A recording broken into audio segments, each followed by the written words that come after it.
আসসালামু আলাইকুম। আজকে আমি রান্না করব গরুর বিরিয়ানি। আমি রান্না করব আর সেটা দেখে দেখে আপনারা শিখবেন। প্রথমেই আমি নিয়ে নিয়েছি 1 কেজির কম গরুর মাংস। তারপর আমি কড়াইতে তেলের ভিতরে পেঁয়াজ কুচি দিয়ে দিলাম। এখন আমি পেঁয়াজটা বাদামি না হওয়া পর্যন্ত এটা ভাজতে থাকব। পেঁয়াজটা ভাজা হয়ে গেলে এর মধ্যে আমি বিরিয়ানির মশলা দিয়ে দিচ্ছি।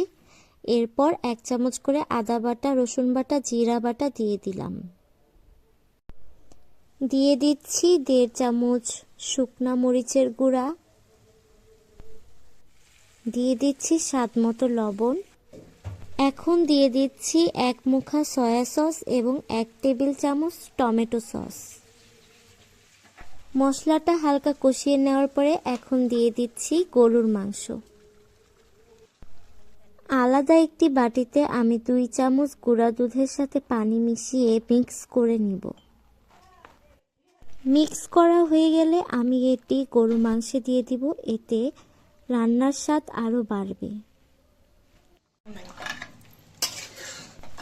ভালো করে নেড়ে তারপর ঢাকনা দিয়ে ঢেকে দিব।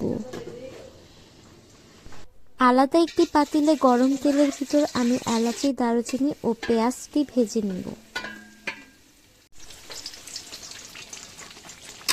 মাংসটা চেহারাটা তো সেই লাগছে লিরা। ইয়েস, আমি রান্না করেছি বলে কথা। বিসমিল্লাহ বিসমিল্লাহ বিসমিল্লাহ। খাও।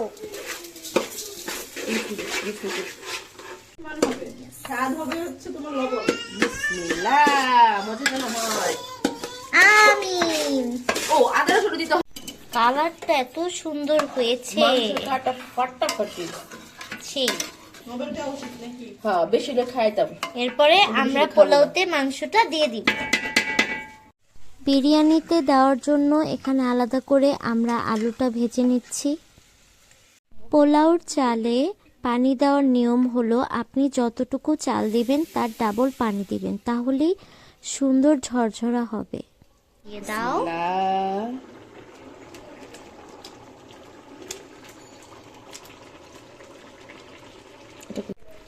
হে আল্লাহ, আজকে মান সম্মান রক্ষা করেন আল্লাহ। আল্লাহ, এই মেহমানদের উসিলায় আমার বিরিয়ানি আপনি পারফেক্ট করে দিয়েন। আমিন। ওয়াও। চাউলের সাথে মাংস নেড়ে দিয়ে এখন আমি ঢেকে দিয়েছি। এখন টেনশনে আছি যে কি হবে। টেনশন পানি এখনো শুকায়নি। আল্লাহ, কোনোদিনও বলতে পারো না তোমার বিরিয়ানি ভালো এটা হয়। মজা হয়েছে। কখনো চাল, কখনো ভর্তা, কখনো চাল, কখনো ভর্তা। এটাই লিরার বিরিয়ানি। কোনোদিনও ভালো খাইতে পারি না। Here is my biryani ready. Allah Hafiz.